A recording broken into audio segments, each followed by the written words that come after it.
وإذ قلنا للملائكة اسجدوا لآدم فسجدوا إلا إبليس أبى واستكبر وكان من الكافرين আল্লাহ সুবহানাহু ওয়া তাআলা নির্দেশ দিয়েছেন সকল ফেরেশতাদেরকে আদম আলাইহিস সালাতু ওয়াস সালামকে সিজদা করতে। সকল ফেরেশতা ফাসাজাদু সিজদা করলেন, আর ইবলিস ব্যতীত আবা ওয়াস্তাকবারা মিনাল কাফিরিন। ইবলিস কেন সিজদা করে নাই? ইবলিস সিজদা না করার কারণ হচ্ছে সে অহংকার করেছে, সে তাকাব্বর করেছে, সে গরিমা করেছে, সে অহংকার করেছে। এজন্য ওয়াকানা মিনাল আবা ওয়াস্তাকবারা ওয়াকানা মিনাল কাফিরিন, এই তাকাব্বর করার কারণে, অহংকার করার কারণে, নিজেকে বড় মনে করার কারণে এবং আল্লাহর আদেশ অমান্য করার কারণে সে অস্বীকারীদের অন্তর্ভুক্ত হয়ে গেল, সে কাফের হয়ে গেল। সে আল্লাহর যে শাস্তিপ্রাপ্ত, আযাবপ্রাপ্ত, আল্লাহর আদেশ যে পালন করে নাই, এই জন্য আল্লাহর আযাবপ্রাপ্তদের অন্তর্ভুক্ত হয়ে গেল, অস্বীকারীদের অন্তর্ভুক্ত হয়ে গেল। আল্লাহ সুবহানাহু ওয়া তাআলা তাকে উদ্দেশ্য করে বলেন, ক্বালা মা মানাআকা আল্লা তাসজুদা ইয আমারতুকা, যে আল্লাহ বলেন আমি যে তোমাকে নির্দেশ দিয়েছি, আদেশ দিয়েছি হযরতে আদম আলাইহিস সালাতু ওয়াস সালামকে সিজদা করতে, কিসে তোমাকে বারণ করেছে, নিষেধ করেছে আদমকে সিজদা না করতে? কিসে তোমাকে বারণ করেছে? সেই মরদুদ বলে, ক্বালা আনা খায়র, আমি তার থেকে উত্তম।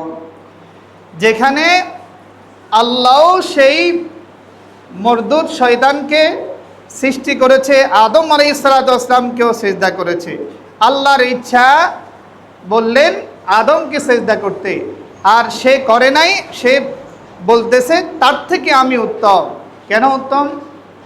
খলাকতাহু মিন নার ক্বালা আনা খায়রুম মিনহু খলাকতাহু মিন নার।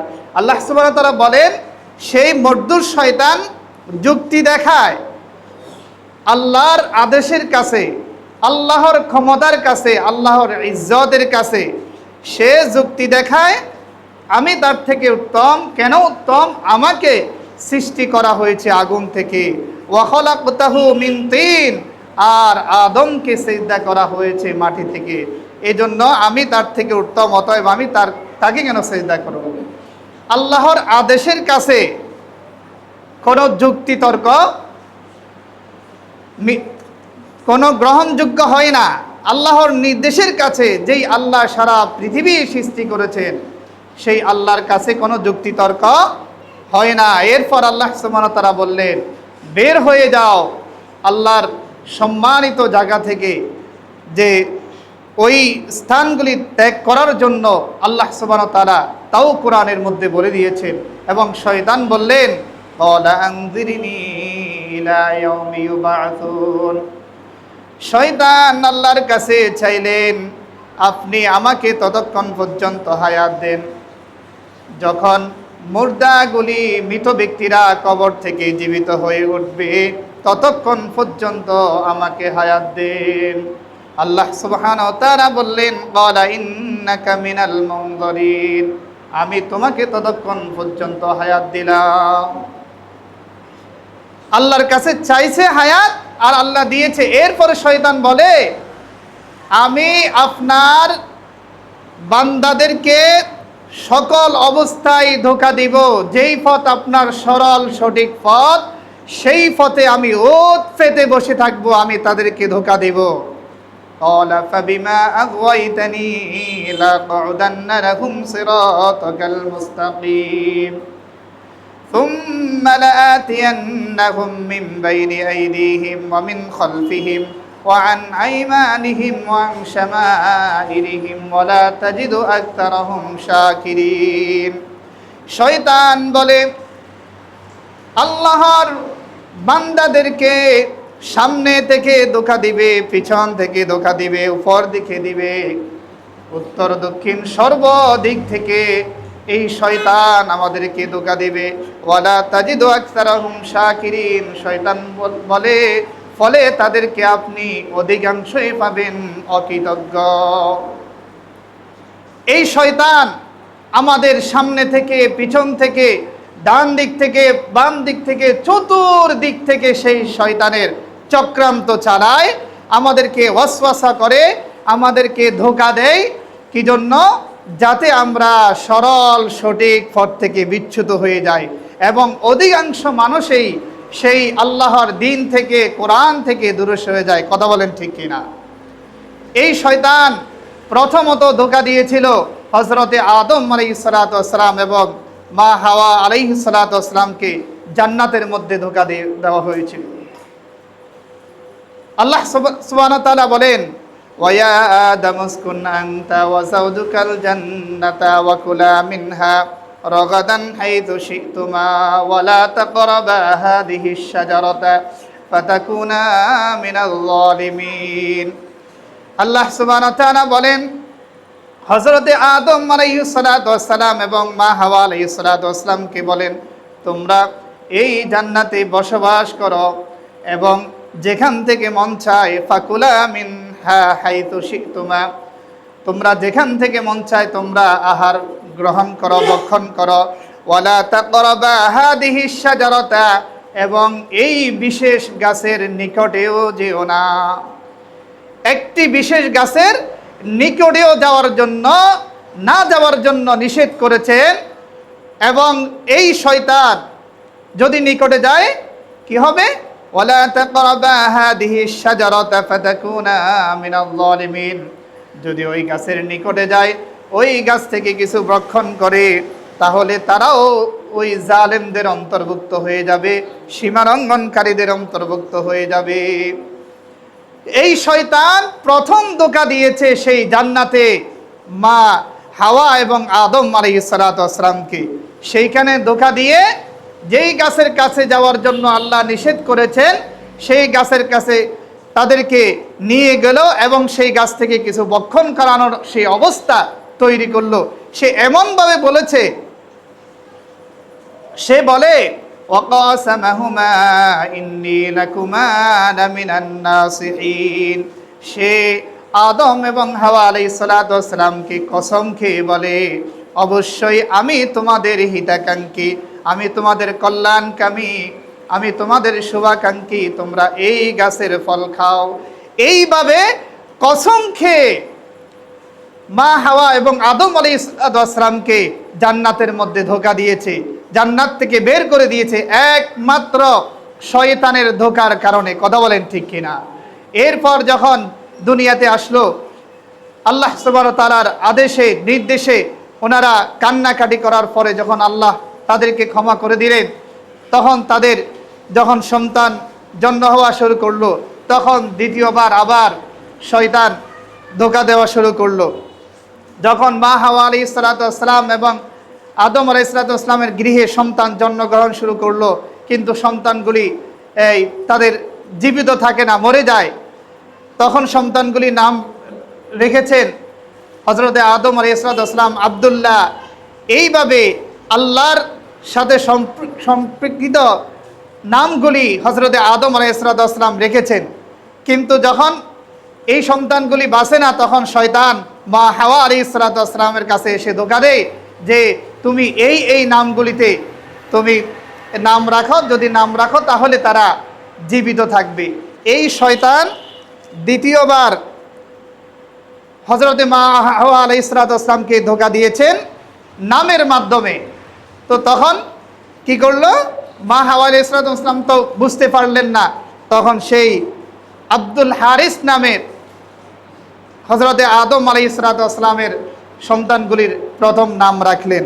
আসলে এটি হচ্ছে শয়তানের নামগুলির মধ্যে একটি নাম। শয়তানকে অনেক নামে ডাকা হতো, বিশেষ করে আবু মুররা, এটির অর্থ হচ্ছে তিক্ততার পিতা, আদুবুল্লাহ অর্থাৎ ঈশ্বরের শত্রু, আবুল হারিস লাঙ্গলের পিতা, আবু কারদুস পিতা যিনি স্তূপ করে, অর্থাৎ যেগুলি পূর্ণাঙ্গ নয় এই জাতীয় নামে শয়তানকে ডাকা হতো।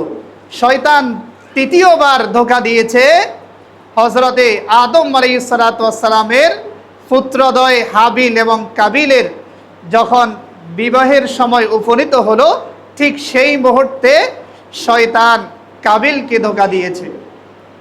আমরা জানি আল্লাহ সুবহানাহু ওয়া তাআলা কোরআনে কারীমের মধ্যে বলছেন, বিসমিল্লাহির রহমানির রহিম, ওয়াতলু আলাইহিম নাবা বানি আদম বিল হক إذ قربا قربانا فتقبل من أحدهما ولم يتقبل من الآخر قال لأقتلنك قال إنما يتقبل الله من المتقين।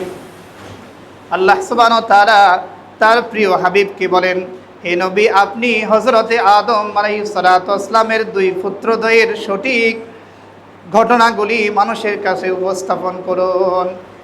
আর সেই পুত্রদ্বয়ের ঘটনা কি আমরা অনেকে জানি, যে হাবিল কাবিলের যখন বিবাহের সময় যখন সামনে আসলো, তখন আল্লাহর নির্দেশ ছিল যে প্রথম ঘরের মেয়ে ছেলে, দ্বিতীয় ঘরের মেয়ে, এইভাবে বিবাহ হবে, অথবা দ্বিতীয় জন্মের ছেলে প্রথম ঘরের মেয়ে, এইভাবে বিবাহ হবে।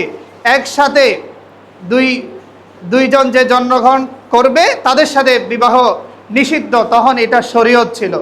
কিন্তু শয়তান কাবিলকে ধোঁকা দিয়ে বলল যে তোমার সাথে যেই বোন জন্মগ্রহণ করেছে সে তো সুন্দরী, কিন্তু হাবিলের সাথে যেই বোন জন্মগ্রহণ করেছে সে তো কালো কুৎসি, তাকে কেন তুমি বিবাহ করবে? তুমি তোমার সুন্দর যেই তোমার সাথে ছিল তাকে বিবাহ করো। কিন্তু একসাথে যে জোড়া জন্মগ্রহণ করত তাদের সাথে বিবাহ নিষেধ ছিল, কিন্তু আগের জন্মের ছেলে পরের জন্মের মেয়ে, এইভাবে বিবাহ হওয়ার জন্য আল্লাহর নির্দেশ ছিল। কিন্তু তারা কাবিল সেটা মানতে নারাজ, কিন্তু এই কাবিলকে ধোঁকা দিয়েছে সেই মরদুদ শয়তান। এজন্য শয়তান অনেক ধরনের ধোঁকা দিয়ে থাকে। পরক্ষণে যখন হযরতে আদম আলাইহিস সালাম বিষয়গুলি জানতে পারলেন, বললেন তোমরা উভয়জনে কোরবানি করো। তখন উভয়জনে কোরবানি করলো। একজনে দুম্বা দিয়ে করেছেন, আর কাবিলে তিনি কৃষি কাজ করতেন, কিছু সবজি টবজি এগুলি দিয়ে কোরবানির জন্য দিয়েছেন। পরক্ষণে যখন আল্লাহর নির্দেশ যেটা ছিল সেটাই হয়েছে। হাবিলের কোরবানি কবুল হয়েছে আর কাবিলের কোরবানি কবুল হয় নাই। এরপর কাবিল আরও রাগান্বিত হয়ে বলেন, ওয়াতলু আলাইহিম নাবা বানি আদম বিল হক إذ قربا قربانا فتقبل من أحدهما ولم يتقبل من الآخر। তাদের একজনের কোরবানি কবুল হয়েছে, হাবিলের কোরবানি কবুল হয়েছে, কাবিলের কোরবানি কবুল হয় নাই। আর হাবিল বলে, ক্বালা ইন্নামা ইয়াতাকাব্বালুল্লাহু মিনাল মুত্তাকিন। আসমান জমিনের মালিক, সারা পৃথিবীর মালিক, সারা পৃথিবীর সমগ্র সব কিছুর মালিক তিনি, যেটা সত্য, যেটা সঠিক এবং যিনি সৎ পথে আছেন তার কোরবানি কবুল করবেন, মুত্তাকিদের কোরবানি কবুল করবেন। আর এরপর বললেন, লাইম বাসাত্তা ইলাইয়া ইয়াদাকা লিতাকতুলানি। এরপর হাবিল বললেন, যদি তুমি আমাকে হত্যা করার জন্য তুমি তোমার দুটি হাত প্রসারিত করো, আমি তোমাকে হত্যা করার জন্য আমি আমার হাতগুলি প্রসারিত করব না। কেননা আমি ইন্নী আখাফুল্লাহ রাব্বাল আলামিন, আমি আসমান জমিনের মালিককে ভয় করি। আল্লাহু আকবার বলেন। যেই ব্যক্তি যে হাবিলকে হত্যা করার জন্য কাবিল হুমকি দিয়েছে এবং হত্যার প্রতিশব্দে হাবিল বললেন, লাইন বাসাত্তা ইলাইয়া ইয়াদাকা লিতাকতুলানি, তুমি যদি আমাকে হত্যা করার জন্য তোমার দুটি হাত প্রসারিত করো, আমি তোমাকে হত্যা করার জন্য আমার হাত প্রসারিত করব না। কেননা আল্লাহ ইন্নী আখাফুল্লাহ রাব্বুল আলামিন কেন হত্যা করবে না, হত্যা করার জন্য হাত প্রসারিত করবে না? সে আসমান জমিনের মালিককে ভয় করে। তো এজন্য যারা সঠিক থাকে, সঠিক পথে ইনকাম করে, যাদের নিয়ত সহি, যাদের আত্মা সহি, যাদের হৃদয় সহি, তারা কোরবানি করলে তাদের কোরবানি কবুল করে নেবেন কে? জোরে বলেন না, কে কোরবানি কবুল করবেন? আল্লাহ রাসূল সাল্লাল্লাহু আলাইহি সাল্লাম বলেছেন যে মানুষের বাহ্যিক সৌন্দর্য এবং টাকা পয়সা, এগুলি আল্লাহ সুবহানাহু ওয়া তাআলা দেখেন না। আল্লাহ দেখেন অন্তর। ওয়ালাকিন ইয়ানজুর ইলা কুলুবিকুম ওয়া আ'মালিকুম। আল্লাহ রাসূল সাল্লাল্লাহু আলাইহি ওয়াসাল্লাম বলেন, আল্লাহ সুবহানাহু ওয়া তাআলা মানুষ কি সৌন্দর্য, বাহ্যিক আকৃতি কেমন, তাকে দেখতে কেমন, তার অর্থ সম্পদ আছে কিনা, তার টাকা পয়সা আছে কিনা, এই সমস্ত কিছু আল্লাহ দেখেন না। আল্লাহ দেখেন ওয়ালাকিন ইয়ানজুরু ইলা কুলুবিকুম ওয়া আ'মালিকুম। তার অন্তর কি চায়, তার অন্তর কি তার রবকে ভয় করে কিনা, তার অন্তর কি প্রত্যেকটি জায়গায় সেই রবকে ভয় করে চলে কিনা, এবং কি সেই তার আমলগুলি তার রবের সন্তুষ্টির জন্য করে কিনা, যখন কথা বলে আল্লাহর সন্তুষ্টির জন্য বলে কিনা, যখন নামাজ পড়ে আল্লাহর সন্তুষ্টির জন্য পড়ে কিনা, যখন কোরবানি করে আল্লাহর সন্তুষ্টির জন্য করে কিনা, যখন হজ করে আল্লাহর সন্তুষ্টির জন্য করে কিনা, যখন বিচার করে আল্লাহর সন্তুষ্টির জন্য বিচার করে কিনা। এই পৃথিবীতে যতগুলি সঠিক কাজ আছে সেই কাজগুলি আল্লাহর সন্তুষ্টির জন্য করে কিনা আল্লাহ শুধু সেগুলি দেখে। আল্লাহ সুবহানাহু ওয়া তাআলা কোরআনে কারীমের মধ্যে বলছেন, বিসমিল্লাহির রহমানির রহিম, লা ইয়ানালাল্লাহা লুহুমুহা ওয়ালা দিমাউহা ওয়ালাকিন ইয়ানালুহুত তাকওয়া মিনকুম। আল্লাহ সুবহানাহু ওয়া তাআলা আমরা যে কুরবানির সামনে আসতেছে, এই কুরবানি যারা করবে, এই কুরবানির গোশত, রক্ত, মাংস কিছুই আল্লাহর কাছে যাবে না, কিছুই আল্লাহর কাছে পৌঁছাইবে না। ওয়ালাকিন ইয়ানালুহুত তাকওয়া। আল্লাহ বলছেন শুধু তার তাকওয়াটা আল্লাহর কাছে শর্ত, সেই তাকওয়াটা আল্লাহ যাচাই বাছাই করবেন। আল্লাহু আকবার বলেন। আমাদের টাকা পয়সা, ধন দৌলত যা কিছু আছে কিছুই দেখবে না। আমরা কোরবানি করব, আমরাই গোশত খাইব, সব কিছু আমরা উপভোগ করব, কিন্তু আল্লাহ উপলব্ধি করবেন, আনন্দ পাইবেন, সন্তুষ্ট অর্জন করে নেবেন আমাদের কোরবানির মাধ্যমে, এবং আমাদের উপর রহম করবেন তাকওয়ার মাধ্যমে। আমরা কোরবানি করতেছি কি লোক দেখানো নাকি আল্লাহর সন্তুষ্টির জন্য, এটা দেখবেন আল্লাহ। এই জন্য আমাদেরকে আমাদের সহি নিয়ত করতে হবে, সঠিক পথে থাকতে হবে, সঠিক কথাগুলি বলতে হবে।